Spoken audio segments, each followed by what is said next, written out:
अमरावती महानगरपालिका सार्वत्रिक निवडणुकीचा निकाल जाहीर झाल्यानंतर अमरावती महापालिकेत महायुतीची सत्ता स्थापन होईल आणि महापौरपद देखील महायुतीकडेच राहील असा ठाम दावा भाजप खासदार अनिल बोंडे यांनी केला।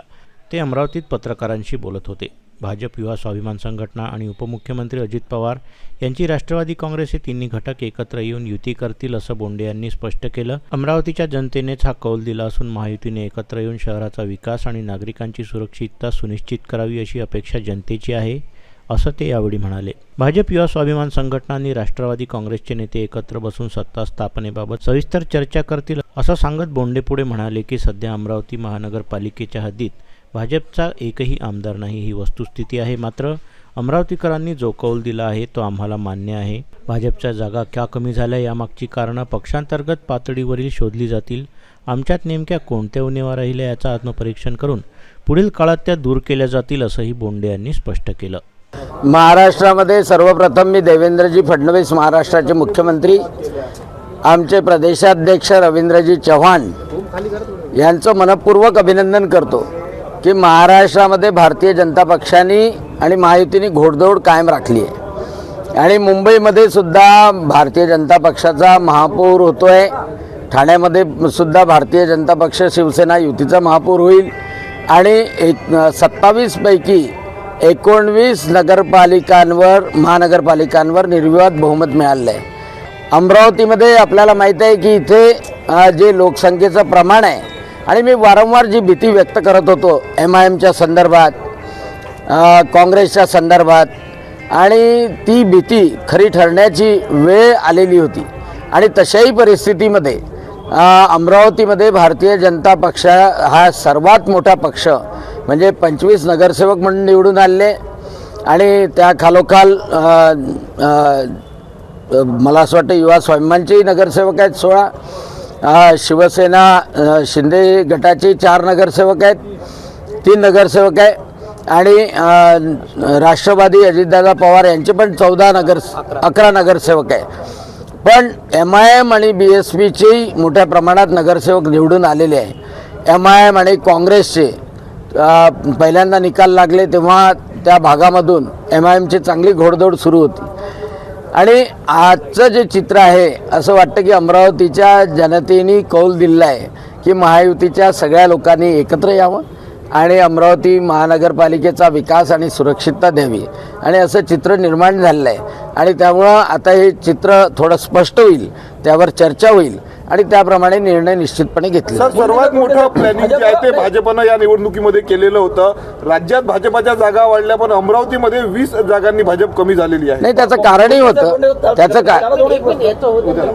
कारणही होतं की पहा, अमरावतीमध्ये भारतीय जनता पक्षाचा कोणी आमदार नाही आहे। 2 आमदार जे अमरावती शहरात आहे, एक युवा स्वाभिमानचा आहे आणि 2 आमदार राष्ट्रवादी अजितदादा पवार या गटाचे आहे।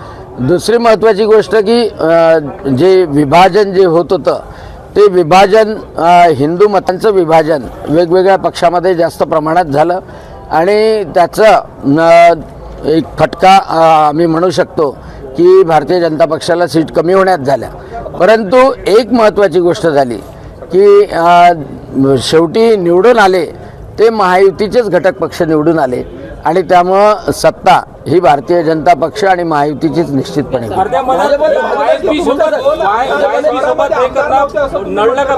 मात्र असं असलं तरी तुमचा पालकमंत्री अमरावती जिल्ह्याचा आहे। हो, पालकमंत्री आहे, परंतु कॉन्टॅक्ट जे असतात आणि पालकमंत्री निश्चितपणे भारतीय जनता पक्षाचा महायुतीचा महापौर होईल त्याप्रमाणे अमरावतीला विकसित आणि सुरक्षित करण्यासाठी सर्व पावलं सर्वाधिक जागा भाजपनं लढवलेल्या होत्या, सर्वाधिक जागा पण युवा स्वाभिमाननं केवळ 34 जागा लढवल्या असताना 16 जागांवर युवा स्वाभिमान विजयी झाले। युती पण तोडून टाकली।